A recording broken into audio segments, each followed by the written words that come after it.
Bueno, vamos a recorrer un poco el concepto de inclusión financiera que tiene que ver con los temarios con lo que vamos a charlar hoy, con uno de los ejes de la inclusión financiera de lo que vamos a charlar hoy.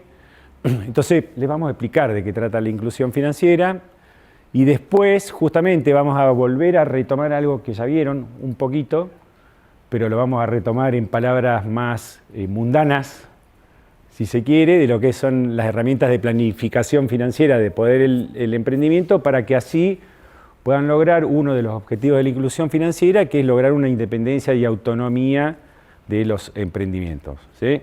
¿Qué es la inclusión financiera? Este es un título muy interesante que dio la Organización de los Estados, no sé cuánto, que empezaron a detectar justamente eso, donde hay países que no hay inclusión financiera, que son algunas cosas que vamos a ver un poquito más adelante, la disparidad económica o de desarrollo económico de quienes están dentro del sistema y quienes están fuera de los sistemas financieros es muy grande.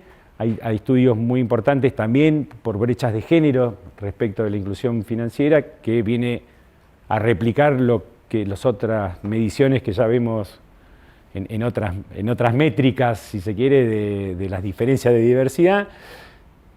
Y lo que procura esto también es decir, bueno, cómo empezar a pensar para resolver esa brecha y empezar a dar pautas, como por ejemplo, políticas de los bancos que crean Analía para que se empiece a encargar de esto como una función donde no solo los bancos empezamos a poder ayudar a mejorar la inclusión financiera, sino también políticas públicas. El Banco Central, desde algunos sectores y demás, que ya vamos a ver, hay algunas restricciones que vamos a comentar un poquito.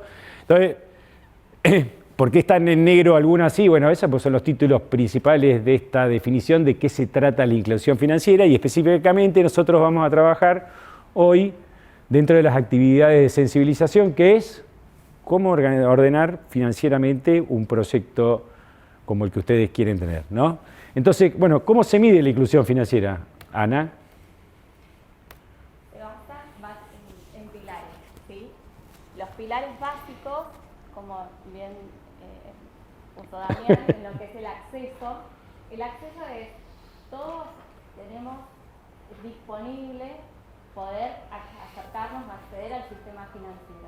Pero bueno, hay personas que no acceden porque no pueden, porque piensan, bueno, sus ingresos están en negro, entonces dicen, no puedo acceder al sistema financiero, algo que es erróneo, porque hoy está disponible la caja de ahorro universal, que cualquier ciudadano a partir de los 18 años puede tener una caja de ahorro y empezar a utilizarla. También todos, cómo nos acercamos a aquellas personas que hoy no lo utilizan por desconocimiento, porque por ahí dicen, no, el sistema financiero no, mejor no, yo me manejo con el dinero en efectivo. Entonces ver la manera de poder sortear esos mitos y decir, bueno, ¿cómo vamos? Bueno, con la educación financiera, explicándoles que realmente la seguridad, el uso, el ahorro de tiempo, bueno, todos esos temas van desde el lado de la educación. Y cómo nos acercamos también a lugares donde hoy no hay presencia física de sucursales, de cajeros, como lo hacemos a través de las billeteras virtuales, a través de unidades móviles que se acercan a los distintos lugares o parajes que una sucursal del banco puede estar a kilómetros y tienen que destinar un día para ir a hacer un trámite.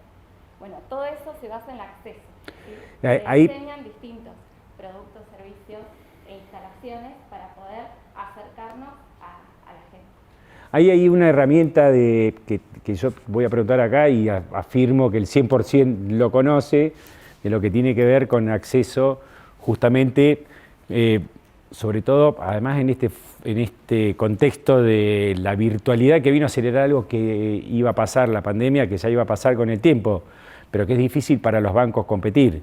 Esa contaba Ana justamente de la informalidad de algún emprendimiento, que ¿quién la resolvió la informalidad para hacerlo financieramente? Mercado Pago. Ahí está. Mercado Pago resolvió el acceso de sectores informales a mercados. Vos en Mercado Libre, en Mercado Pago podés vender en negro. Y podés comprar en negro. Y es de rápido acceso. Eso para los bancos. Lo gestiona rapidísimo. Claro, En minutos ya Exacto. nuestros productos. Tiene su riesgo, por supuesto, para los bancos, nosotros que estamos regulados, tenemos otras restricciones para poder hacer algo de eso. O sea, cualquier venta o cualquier facturación que ingrese a través del banco, hay que demostrar quién está teniendo ese ingreso, de dónde lo tuvo, y eso es con facturación.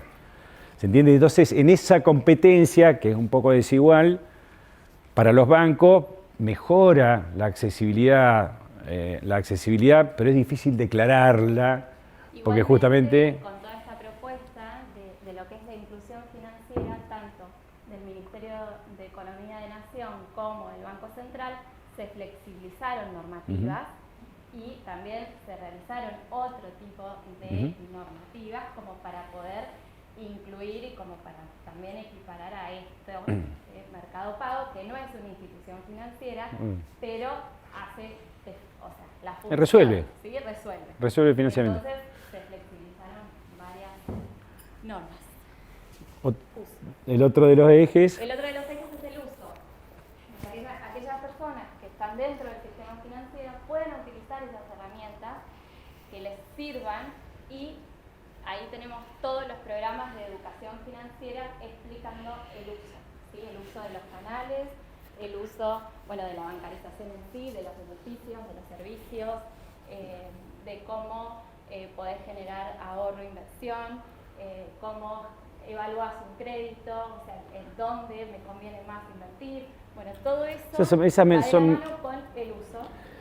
Que tiene que ver con que está muy relacionado con el acceso. O sea, si vos tenés mejores accesos, va a tener más uso. Hay métricas muy sencillas. ¿Qué nivel de bancarización tenés? Bueno, acá todos tienen cuenta. ¿O quién no tiene cuentas descartando Mercado Pago? Bancaria. Todo. Bueno, ves todo. Un empleo, bueno. Pero también, después vamos a ver que una cosa es tener la cuenta y otra es usarla. O sea, una cosa es tener la cuenta para venir a principio de mes, retirar toda la plata, todos los pesitos, y después operar del otro lado. Ese es un uso que es distinto. Otra métrica muy común tiene que ver qué parte del PBI se mueve en relación a la cantidad de préstamos que están otorgados financieramente. O sea, la nuestra en Argentina es bastante baja. Claro, nuestro objetivo no es que hagan cajas de ahorro o cuentas corrientes, sino nuestro objetivo es que se realice la bancarización, o sea, que operen con esos instrumentos, que los utilicen y que los utilicen de una manera sustentable, ¿sí? Claro. Bueno, la calidad. Por supuesto. La calidad es diseñar estos productos y servicios para que satisfagan las necesidades del emprendimiento en este caso. O sea, que bueno, que ustedes puedan detectar que tal vez vendiendo con este instrumento, o sea, una billetera con un instrumento, ustedes puedan lograr el objetivo del crecimiento de su negocio, ¿sí? Entonces, va de la mano lo que es acceso, uso y calidad, que los productos y servicios que se diseñen satisfagan las necesidades del público. ¿Quién determina la calidad? ¿Cómo? ¿Quién determina la calidad? ¿Eh? Ustedes, Ajá. ¿Vos tenés hijos? Sí. ¿Y vos tenés hijos? ¿Vos? ¿Sí? ¿Cuál es el mejor hijo? ¿El tuyo? El mejor del mundo. el mío, el mejor. ¿Y el tuyo?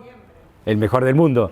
Ahí lo que está, fíjate que ahí lo que estás haciendo es la misma visión, es la visión desde quien lo produce, pero quien determina cuál es el mejor hijo, suponete, para elegir en mi equipo de fútbol, no son ustedes, soy yo que soy el entrenador, el cliente. Entonces la calidad la determina el cliente, y eso, que me adelanté un poco a algo que después venía a comentar, pero fíjese, ¿por qué existe Mercado Pago? Porque le resolvió un quilombo. No anda con plata, viene a cualquier lugar y compra, vino a resolver algo. Desde un sector ilegal, por supuesto, porque... Muy caro. Eso está bien, pero es costo-beneficio, ahí es costo-beneficio. Si te resuelve algo y es caro, pero te lo resuelve, lo pagás. La industria del Mercado Pago, de las fintech, se adelantó muchísimo a lo que es la industria bancaria. Vino a resolver algo. Nosotros fuimos después. Sí. Y se están diseñando distintos productos. Pero tiene esa limitación también, ¿no? Esa limitación que nunca vamos a poder competir los bancos porque estamos dentro de un sistema legal y regulado. Regulados por el Banco. Regulado, por supuesto, regulado, controlado por lavado de activos, etcétera, etcétera, que es, acuérdense, Mercado Pago de donde nace de Mercado Libre. ¿Mercado Libre qué es? Es una venta como si fuera en una feria, pero puesta digital, que solamente te dice quién compra y quién vende, pero ahí no hay factura, la transferencia que vino a resolver espectacular Mercado Pago, porque antes la transferencia vos se la mandabas a una cuenta del que tenía, ahora ni siquiera entra en el sistema financiero regulado, se lo manejan eso en otro lado, o sea, no está avisado, ¿se entiende? Pero resolvió un problema, sí. ¿Qué herramientas utiliza el BPN hoy para llegar al usuario o al cliente Modo. y tratar de innovar? Modo y VPN Pagos. VPN Pagos. Está bien, bueno, esas dos herramientas, pero ustedes, digamos, desde adentro, desde ¿Cómo? las personas que tienen que generar ese cambio, ¿cómo llegás al cliente para saber qué necesidad está teniendo hoy? ¿A través de encuestas? Tenemos un área que se dedica. Nosotros, bueno, acá salen muchas de las necesidades del cliente, en este caso del emprendedor. O sea, realmente nosotros vemos, sobre todo cuando fue la pandemia, o sea, el poder dar una solución para que la persona produzca y cobre sus ventas sin tener el contacto Y obviamente después tenemos marketing, el área comercial, las áreas de operaciones, todas esas trabajan bajo un marco normativo muy importante, tratando de generar algo de facilidad en eso. Otra forma muy fácil, si querés, para esto es vos, yo voy la semana que viene, me voy a Las Coloradas, que es así, perdido en la montaña, y el único que lleva plata es el Banco Provincia. ¿Y qué pasa? Pone un carrito, lo lleva y tenés acceso. Yo una pregunta, y con respecto a lo que decía de que es en cierta medida ilegal esto, lo del Mercado Libre o Sí. Mercado Pago, ¿no? ¿Cómo es que se llega a esa conclusión? Por ejemplo, está bien, los bancos están regularizados por... Regulado, sí. Los dueños, no sé quién será del Mercado Pago, Mercado Libre, Sí, Galperín. digamos que fueron emprendedores como cada uno de nosotros, ¿no? Por ejemplo, se fijaron o se fijó en qué necesidad tienen las personas. Lo resolvió. Nosotros todos nos fijamos en qué necesidades tienen las personas. Sí. ¿Y por qué se llega a esa conclusión de que es ilegal? Ahí te comento. ¿Cuál es el problema? Nosotros tenemos, al cumplir esas normativas, decimos, bueno, las comisiones que se cobran a los clientes por la entrega del dinero en este término es de un 4% mínimo y 8% más.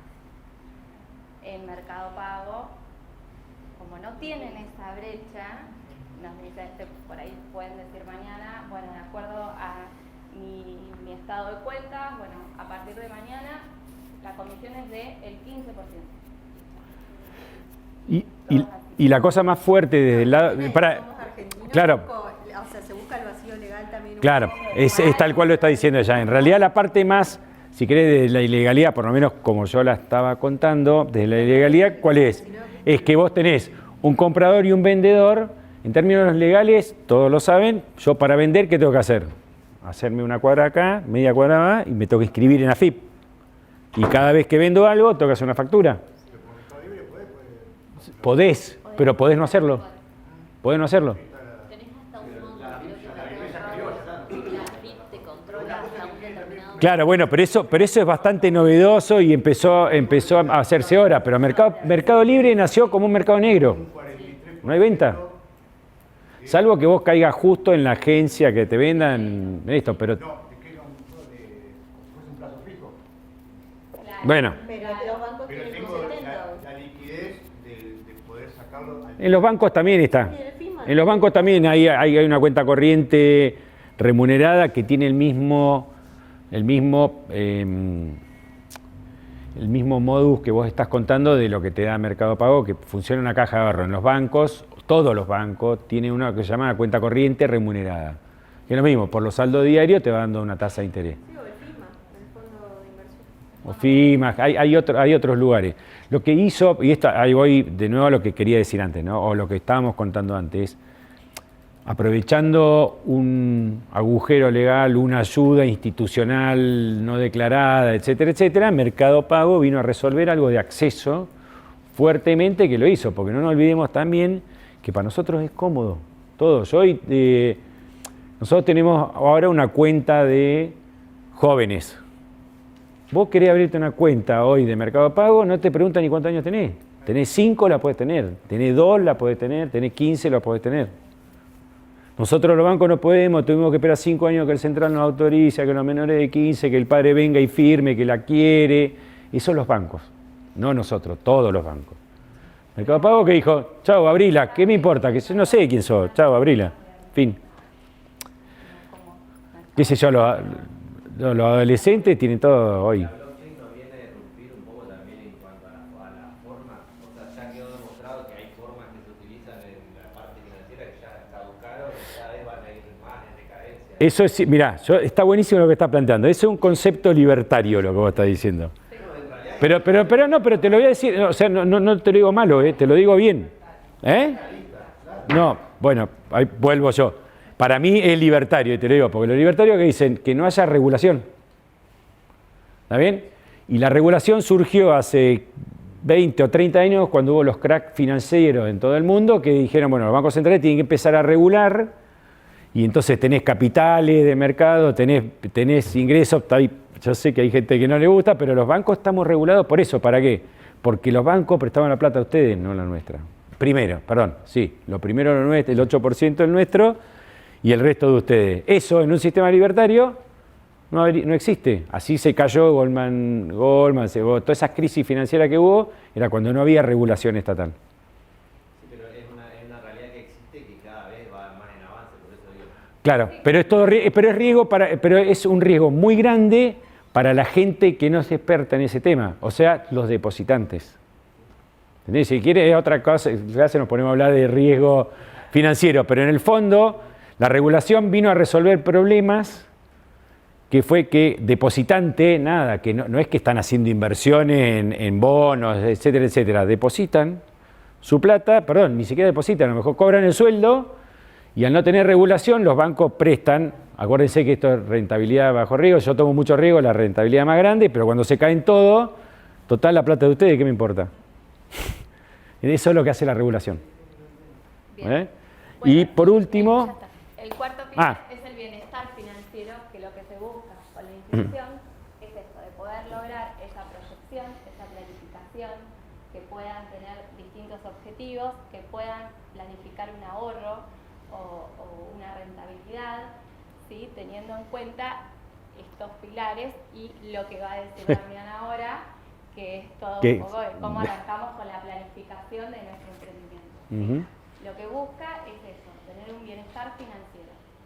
Entonces, bueno, retomando ahí un poco lo que dice Ana y su laburo junto con el DECIL, en el banco estamos teniendo, bueno, ya tenemos gente que ha participado, entiendo que gustosamente, porque está de vuelta acá para repetir, algunas actividades de difusión o de formación, de gestión financiera de los emprendimientos, y estamos trabajando hace 2-3 años bastante como banco para acompañando los emprendimientos. Entonces nuestro eje va a ser trabajar en este punto, no en todo el resto, que es un poco más para nosotros bancos, pero sí era para meterlos un poco en tema.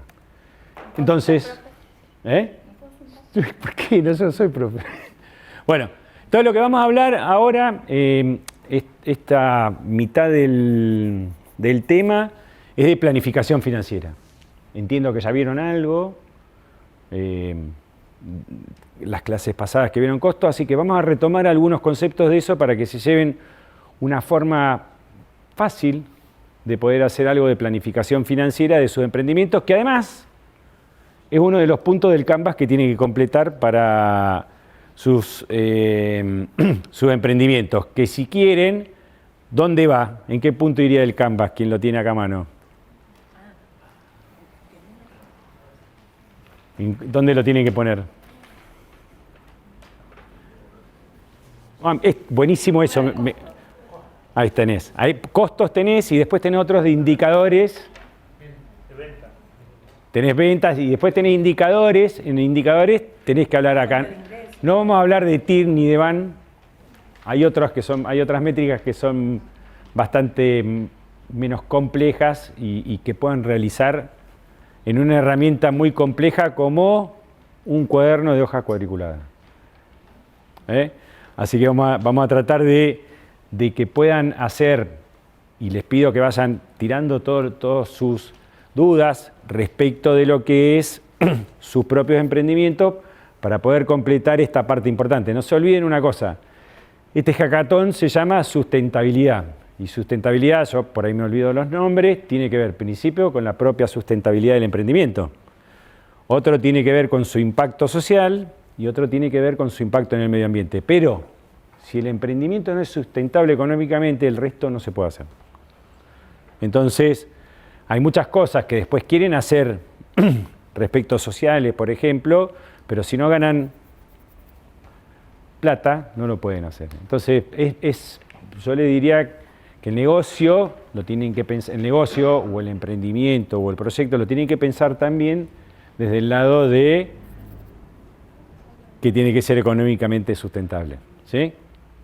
Entonces, bueno, dicho esto, y la cosa más importante que es lo que no definen, o sea, lo que no definen no lo pueden medir y lo que no miden no lo pueden mejorar. Entonces vamos a ver acá una herramienta, entiendo que tuvieron unos Excel, etcétera, etcétera. Vamos a hacer algo bien básico bajo esta premisa. Es decir, la primera, perdón, para todas las filminas después se las doy, esas, no copien ni saquen fotos que van a estar. Hagan lo que quieran, pero digo, no se gasten tiempo ahí. ¿Está bien? Entonces, ¿qué vamos a hacer? Bueno, vamos a retomar algo de lo que ya vieron rápidamente, tipos de costos y gastos, algo de fijación del precio de venta, el famoso punto de equilibrio, muy sencillo, vos ya has visto, ya tenés todo el material, y después podernos introducir en cuáles son los ciclos de negocios, ¿sí? Para poder pensar después en un flujo de fondos o presupuesto. Ciclo de negocio, pongo el ejemplo básico que le di hace un rato, yo tengo una naviera, el ciclo de negocio, compro todo hoy y el barco lo vendo dentro de 2 años, es un ciclo de negocio. ¿Sí? Todos los negocios tienen ciclo de negocio, ¿sí? Pero vamos a retomar como una cuestión de concepto, ¿está bien?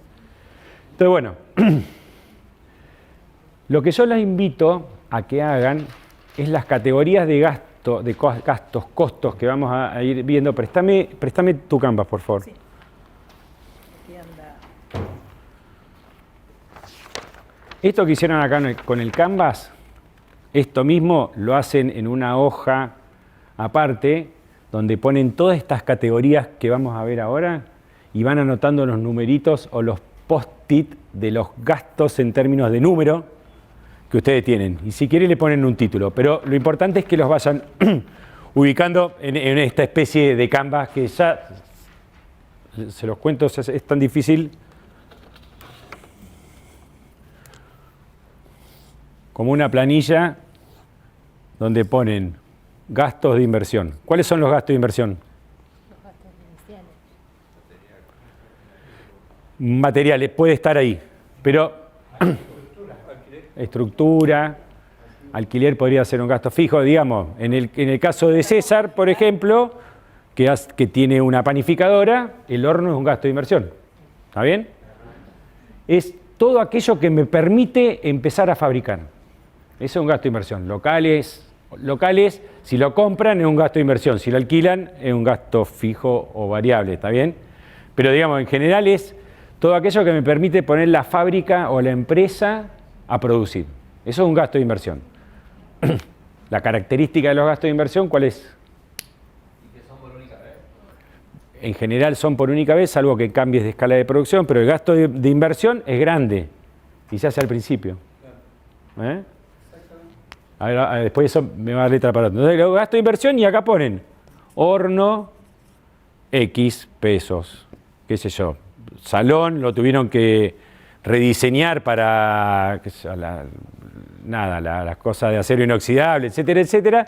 Bueno, van poniendo. Y después, me falta el...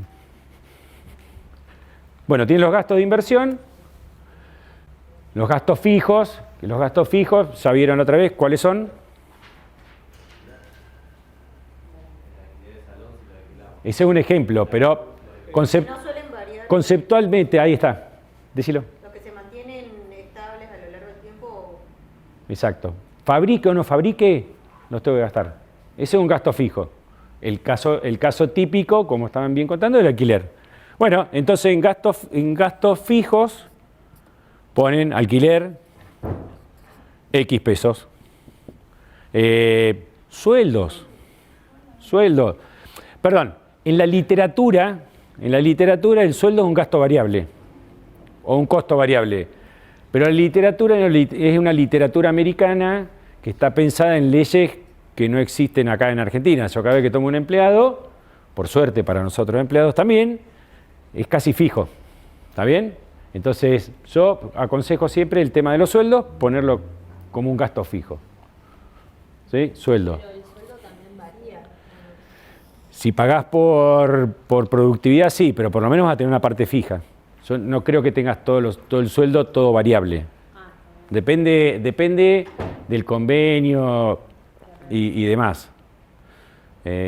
Y qué tipo de empleado, qué sé yo, en general en algunas empresas más grandes es esto. Pero en los emprendimientos, y una cosa que es importante, piensen en sus sueldos. ¿Está bien? Porque su laburo no es gratis. ¿Está bien? Entonces, por lo menos, pónganse un sueldo. ¿Está bien? La teoría económica dice que los empresarios ganan con la rentabilidad del negocio, los empleados ganan el sueldo, esto es teoría económica o Marx, como quieran verlo, pero en el fondo hay plata y ustedes están laburando ahí porque tienen algún ingreso esperado. ¿Cómo podemos determinar un sueldo, por ejemplo? No sé, mi ideología es... ¿Cuánto te gustaría ganar? Decilo, 1 millón. Hacé el número, no me da 1 millón. Ay, ok, lo bajo a 900.000.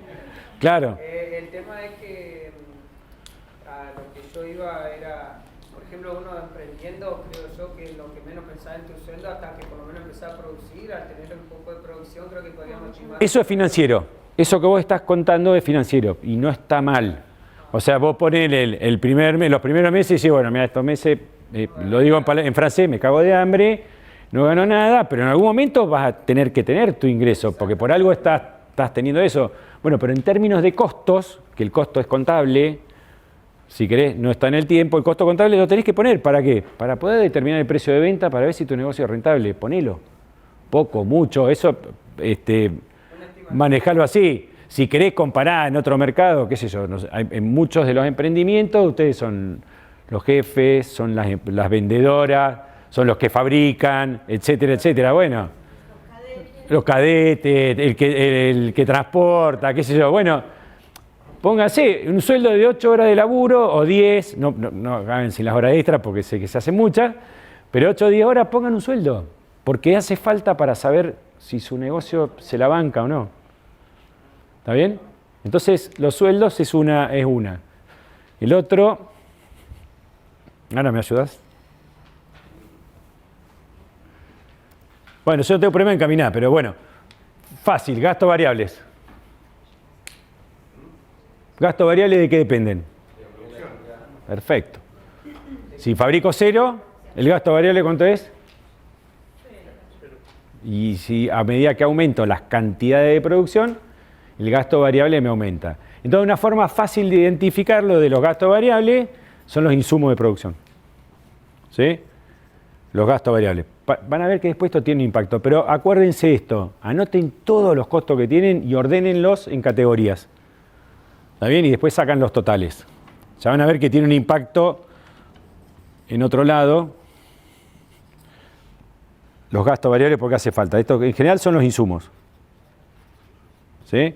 De nuevo, en la literatura los sueldos son variables, pero bueno, pues en Estados Unidos no fabrico, chao te vas y qué sé yo, pero acá los gastos variables en general están muy asociados a producción. ¿Qué gastos variables se complejizan en los emprendimientos? El gas en una panificadora, ¿es fijo o variable? Perfecto. Exacto. Pero si estás en tu casa, ¿cómo calcular los metros cúbicos que gastaste de más para fabricar una docena más de empanadas? Imposible. Imposible. Una forma fácil, y acá lo que tenemos que buscar son facilidades de esto. No llegar a un número perfecto, porque ustedes no están manejando General Motors en términos de emprendimiento. Pero podés tomar el estado del medidor inicial y final y tener... Esa es una muy buena. La otra es cuánto gastaba yo de gas antes de empezar a producir y cuánto empiezo a gastar ahora que fabrico. Ya está, y ahí lo pones como gasto variable. La otra forma cómoda es ponerlo como fijo. No importa, lo que quiero contar con esto es que no se pierdan en la fineza de la literatura de a qué corresponde, sino lo importante es que esté. ¿Por qué? Porque si no está, no lo puede medir. Y si no lo puede medir, no lo puede mejorar. Lo importante es que esté. Después, ¿a dónde va? Bueno, son discusiones. Hoy, como hablábamos de la materia prima, si es inversión o gasto variable. Bueno, conceptualmente, con esto yo lo que quiero, en realidad, o lo que me imagino que ustedes logren, es anotar todo en un post-it o en un cuaderno y que lo ubiquen dentro de las categorías que vamos a estar viendo acá. Nada más, porque hace falta que lleguen a un número para sus emprendimientos. Y tomen una fecha de corte para los números, porque si yo lo mido hoy, o dentro de un mes, o dentro de 3 meses, ¿qué nos va a pasar?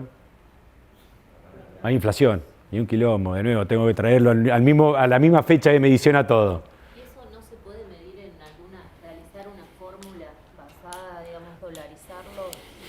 Es que pero lo que pasa es que vos tendrías que asumir que el precio de venta está asociado al dólar, y no es siempre así. Todo eso se puede hacer. Todo eso se puede hacer y uno puede describir algoritmos para hacerlo. En las empresas se hacen o lo hacemos. No se pierdan en esa. Agarren una fecha de corte y decir, bueno, hoy o en estos próximos 15 días, mido todos los gastos y lo hago. Y hago no el flujo de fondo, hago el esquema de costos de mi emprendimiento para un nivel X de producción. Lo otro, todo eso se puede hacer, pero primero, si no hacen mapa, digamos, el abecedario despacito, se van a volver locos con cosas mucho más complejas que tienen que haber practicado un montón de tiempo y después hay un montón de teoría, pero en el fondo lo que yo les estaba contando, el precio de venta debería estar asociado al incremento de costo, con lo cual la inflación la puedo descartar de la fórmula. ¿Está bien? Desde esa óptica, lo único que cambiaría sería cada vez que queramos aumentar la cantidad de producción. Ahí está. Eso, si uno llegara, que después vamos a ver ahora cuando lleguemos al precio de venta, al ser un costo variable, va a variar de acuerdo a la cantidad que produzca. ¿Está bien? Pero bueno, también, además de poner una fecha de corte, pónganse una unidad de producción. Eso es el otro de los temas que tienen estos modelos, que se llama de costo, volumen, utilidad, que generalmente hablan de monoproducto, etcétera. Entonces, para no perderse en esa cuestión matemática, metodológica, económica, piensen también en economía, ceteris paribus, pongan un arranque en enero o en agosto o en septiembre para fabricar X de lo que fabriquen o para producir X de lo que vendan. Bueno, ¿cuáles son todos los costos para hacer eso? Y ya después es una cuestión de regla de 3 simple, nada más. ¿Está bien? Bueno, otro de los costos son aquellos, lo que se llama también gastos indirectos, ejemplo, que algo vieron, creo yo, mi reincidente. Porque se me mezcló con lo inesperado. Está bien, sí, ya me lo estás spoileando, está muy bien. No, los gastos indirectos son... Sí, perdón. ¿Quién? Los que no se pueden asignar de manera directa. En una empresa, poner el ejemplo sería la administración, nosotros la administración. Los gastos indirectos son los gastos de administración. Nosotros, los administradores, somos indiferentes a la producción, nos tiene que pagar igual el sueldo. Pero es indirecto. ¿Está bien? Y a ver, en términos más... No lo entiendo. Claro. Está buenísimo. Perdóname. Un ejemplo... en general también hay otra cuestión, ¿no? Un gasto indirecto también uno podría ubicar dentro de fijo o variable si querés y no tenés los gastos indirectos. Pero cuando vos querés llegar al costo por unidad, el costo indirecto es complejo. ¿Está bien? Entonces, mirá, te agarraste un costo y vos tenés dudas si es fijo, variable o qué yo, ponelo indirecto. Metodológicamente, ponelo indirecto. ¿Está bien? Esto es fácil. Acuérdense que el objetivo de esto es hacer un... No es un Excel, esto es una hoja cuadriculada. Es cuadriculada porque es más fácil hacer las rayitas, no tienen que andar con reglas ni nada. O sea, es fácil esto. Yo los invito a que hagan ese ejercicio para sus emprendimientos, ¿está bien? Quienes tengan mejor manejo de herramientas pueden hacer un Excel, quien tiene un poco más, se puede bajar planilla de costo, qué sé yo, pero arranquen con el papel, porque el papel los y las va a ayudar a entenderlo. ¿Está bien? Porque la mayor complejidad es esta de la distribución, porque además el tratamiento de cada uno de estos costos es distinto. Cuando digo tratamiento, ¿qué es? Los medí y después los quiero mejorar. ¿Está bien? Porque uno, en general, en los emprendimientos, ¿qué hacen? Quieren bajar los costos y aumentar los ingresos. Teoría económica, como quieran llamarlo. ¿Por qué? Y porque hay más. ¿Está bien? ¿Y dentro de costos indirectos también estaría el contador? Por ejemplo, está buenísima. Claro, que es un gasto de administración. Ponete que pagar para el contador para que te haga los balances. No lo pongo en gasto fijo eso. Un costo fijo. Lo podés poner en cualquiera de los dos, pero vas a ver que el gasto fijo en realidad, conceptualmente, el gasto fijo tiene más que ver con lo asociado a la producción. Digamos, estas dos cosas, fijo y variable, tiene que ver con la producción y esto con la administración. Pero, el contador es fijo. Bueno, ponlo en fijo, no cambia. ¿Y los impuestos? Impuestos. Bueno, impuestos también, de nuevo, es variable, porque el IVA es variable. El gasto inesperado, ¿cuál es la gran ventaja? No, ¿cuál es el gran problema del gasto inesperado? ¿Qué sé yo? ¿Qué sé yo? Claro, eso, si fuera, cuando yo laburaba en la fábrica, eso se me rompió el horno, no es inesperado, porque vos tenés que haber tenido un gasto fijo o variable todos los meses de mantenimiento programado de eso y no esperar que se rompa. En los emprendimientos es un gasto inesperado. ¿Cuánto vale el gasto inesperado? Si yo supiera cuánto es, no me pongo a poner emprendimiento, juego a la ruleta o al Kini, porque ya sé el futuro. Entonces, en general, lo que se hace de gasto inesperado es sobre la base de la historia que uno tiene, de la experiencia del otro, pone un número X, qué sé yo, un 20% más, por decir una pavada, un 20% más de los fijos, de los variables, algunos de los valores de referencia que ustedes quieren usar, pero hay que ponerlo. ¿Por qué? Porque eso empieza a ser un ahorro, no para lo que voy a tener este mes solo, sino que como son eventos, perdón, si me pasa todos los meses, ya no es inesperado. ¿Está bien? Ya pasa a ser fijo o variable. Pero si, entonces, ¿qué hace ahí? Empezás a tener un ahorro para tener una cobertura frente a un gasto inesperado. En general, en términos de costos, se suele usar un porcentaje o teniendo mucha experiencia si uno quiere sobre el emprendimiento, pero si no, se maneja un número medio random. Pero está bien, digamos, esto que digo, si son roturas no esperadas y no tiene que ver con el mantenimiento programado de un equipo, bueno, ahí tenés. Un accidente. En general los accidentes son esto. ¿Está bien? Esos son los gastos inesperados. ¿Una mercadería vencida? Una mercadería vencida es un problema de producción, no un problema de gasto. Es un problema de control. O sea que vos cuando te estoqueaste compraste de más. ¿Puede pasar? Sí, porque vos dijiste que eso viene el Día del Niño, compraste 3 millones de juguetes y lo cambiaron adentro de un año por una ley nueva, se te pudrieron la mitad de los juguetes, bueno. Ok, pero en general el stock tiene sus fórmulas, tiene fórmula de calcularlo y básicamente la experiencia o la expectativa. Si voy a ir a una feria, uno tiene una experiencia y te estoqueas. En realidad eso se llama Scratch, todo aquello que se pudre es Scratch. Y ahí nos tenemos que meter en otra, si quieren, en otra clase, que es producción y stock. Pero en general, no es inesperado. Voy a decir, claro, no es inesperado. En realidad es porque calculaste mal tus insumos. Perdón. Sí. En el caso, más refiriéndonos a la parte de inversión. Ok. Hay una palabra que es la amortización, digamos. Sí, buenísimo. ¿Cierto?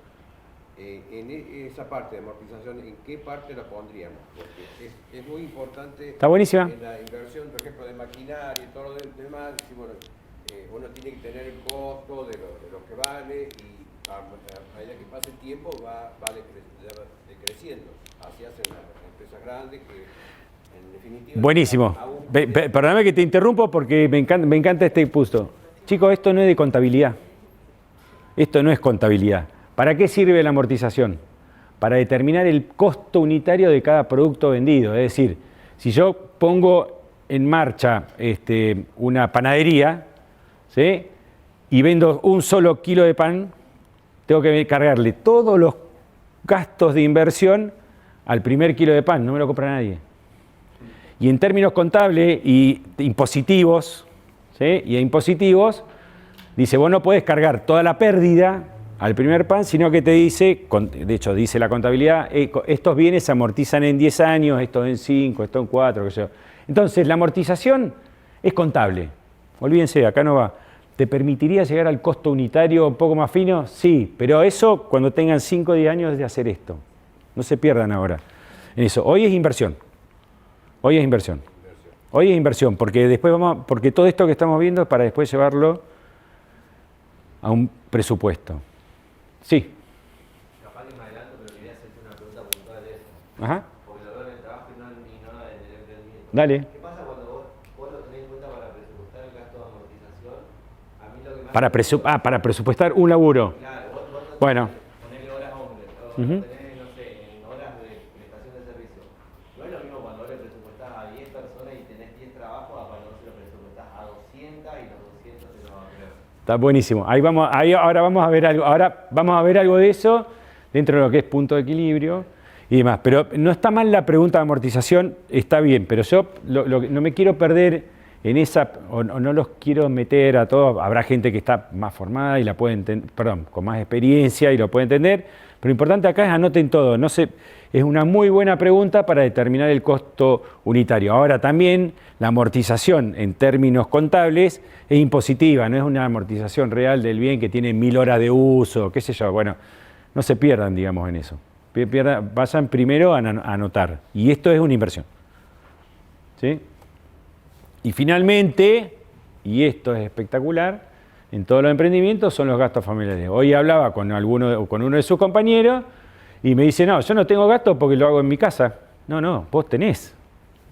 Es un gasto familiar. Entonces, si ustedes los hacen en su casa, sus emprendimientos, así como pusieron un valor que es sueldo, ¿está bien?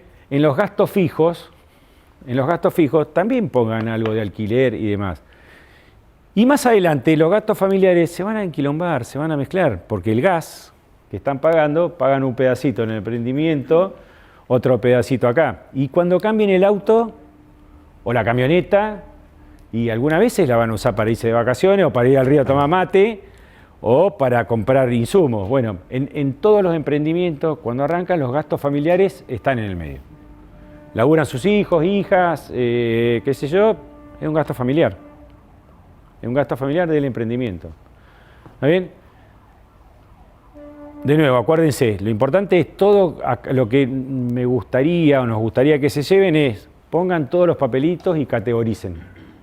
Y hagan la categoría. Fin, ahí termina. En un mes para una cantidad X de producción, de lo que hagan. ¿Está bien? Y de esa forma van a tener la primera planilla de costos que les va a permitir pensar en el famoso... perdón. Claro, me estoy adelantando. Estamos poniendo ya tenemos los costos. ¿Está bien? Ya determinaron los costos. ¿Cómo lo hicieron? Perfectamente esto. Bueno, y el precio de venta, vos podés ir a buscar café si querés, porque ya te veo, ya estuviste. Bueno, ¿cómo determinar el precio de ventas? Bueno, yo no le voy a dar herramientas metodológicas que las podrían hacer, sino comentarles conceptualmente. Y en general esta es la más clásica. Salvo que tengan un producto totalmente novedoso o un servicio totalmente novedoso, cuando ustedes salen al mercado miran cuánto lo venden el resto. ¿O no? ¿Por qué? Y bueno, porque es la primera referencia. La primera referencia, un precio de venta, es, bueno, cuánto vale la competencia. Después vemos cómo le ganamos a la competencia, que es otro problema. Pero el primer precio, para algo que vamos a ver más adelante, que tiene que ver con el punto de equilibrio, es el precio de venta. Entonces, una forma es mirarla cuánto vende la competencia. La otra es la de costos más rentabilidad. Costos más rentabilidad, ¿qué es? Hicieron todo el cálculo de costos, ¿sí? Hicieron todo el cálculo de costos y llegaron al costo unitario de cada una de las producciones, que les digo, esto es lo que dice la teoría, es re difícil de hacerlo porque esto es cuando son monoproductos. ¿Sí? O sea, si fabrican una sola cosa, esto es fácil de llegar. Otra forma fácil de llegar, hay una elucubración matemática que todos ustedes las conocen, que es el famoso markup o remarcar que tienen los comercios. ¿El remarcar qué hacen los comercios? Compran un insumo o un producto para vender en su mercado y lo recargan con el 50, 60%, que yo. Que tiene algún error, porque eso tiene rentabilidad, tiene cobertura de costos fijos, etcétera. Pero es un markup sobre los costos. Pero para los comercios son fáciles porque saben cuánto gastan para comprarlo. Para ustedes tienen que haber hecho este juego. Pero, sí. Otro punto importante sería la cantidad de productos que uno Por supuesto, ahí ya está buenísimo, ahí ya vamos a llegar más adelante. Pero cuando hablamos de costos de rentabilidad, justamente... El costo no es lo mismo que yo fabrique una cosa por vez. ¿Estamos de acuerdo? Estamos de acuerdo. Por eso en este ejercicio que yo les digo que hagan, es pongan una cantidad X de producción.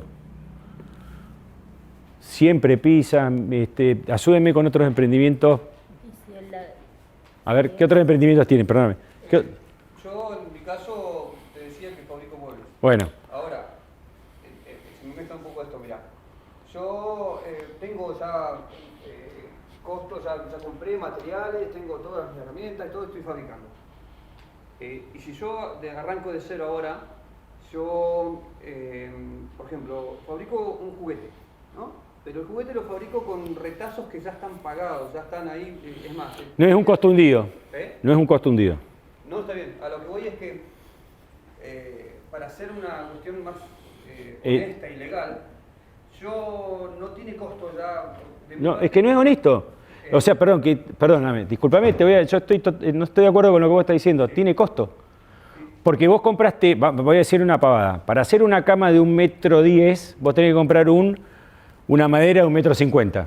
¿Está bien? Entonces, ese 1,40 m, si vos se lo cobraste toda la cama, ese scratch, puede estar aumentándole el precio innecesariamente, o le puede cobrar el 1,10 m, porque total el otro 40 lo recupera cuando venda el juguete. Sí, a lo que voy yo es el precio, digamos, del producto. Sí, digamos, yo claro. tengo gasto, por ejemplo, gasto 100 pesos para fabricar el camión, pero mi trabajo es darle forma y capaz que lo vendo 5.000 pesos. No, pero ahí ya te está olvidando un gasto. Tu laburo. Por eso digo... Las horas máquina que utilizaste. No tenés solo máquina, tu laburo está ahí adentro. Y después el precio de venta, ¿cómo es? Bueno, sumaste la cantidad de horas que te llevó hacer ese camión, la pintura que te llevó a hacer ese camión, las horas de máquina que te pistó a hacer ese camión, y entonces no te salió 400. Si te salió 400 y lo vendiste a 5.000, tenés una rentabilidad importante. Listo. Fin. No, pero está bien, no lo estoy criticando, te estoy contando cómo funciona el concepto de costo. Ya me pasa a mí, no sé, los emprendimientos, pero hay cosas que yo estoy viendo ahora. Yo te invito a pensarlo distinto, porque vos le estás cargando la madera con el scratch que tenés de la madera a la cama, al precio de venta de la cama. Sí. Pero podrías bajarle el precio porque vos todo esto no lo tirás. Lo podés cargar al precio de venta del juguete. Yo tengo algo en común con vos, pero es por el tema de la materia prima. Igual es un tema de producción, como vos lo habías dicho. Es un tema de producción. A mí me pasa que mi producto está hecho con tela que se llama cordura. En realidad la tela está hecha para durar, pero no es ecológica. ¿Cómo vemos nosotros, o sea, después quería hablar con vos, cómo podemos resolver el tema por ejemplo, la madera? O sea, vos vas a ver cómo replantan la madera y todo eso, o sea, a lo sustentable. ¿Está bien? Bueno. Eso es consultoría aparte, pero esa yo la cobro. Si quieren la hacemos después. No.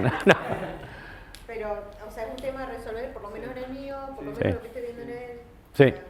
Hay algunos proyectos que yo estoy mirando que, con algunos pequeños retoques de muchos de los proyectos, se puede encarar algo que tenga una concepción más sustentable de la que originalmente Mirado, piensa. Por ejemplo, por el consumo Perfecto. consciente, Exacto. o sea, va por otro lado, Ajá. ¿no? Bien, o cambiar de proveedores. Otra de las formas de tener precios distintos es lo que se llama segmentación de mercado. Segmentación de mercado no es lo mismo vender nuestros productos, que lo pongo en general siempre como ejemplo, no es lo mismo el precio de venta al cliente directo o no es lo mismo el precio de venta a un mayorista. ¿Está bien? Y si uno fuera más fino respecto de la segmentación de mercado, un kilo de papas acá en el centro no vale lo mismo que un kilo de papa en la cuenca 15. ¿Está bien? Sin hacer valoración, sin hacer acto valorativo. ¿Está bien? Eso es lo que se llama segmentación de mercado. Cuando un mismo producto, con muy pequeñas variaciones, vale distinto. En el taller que vos estuviste, ¿te acordás?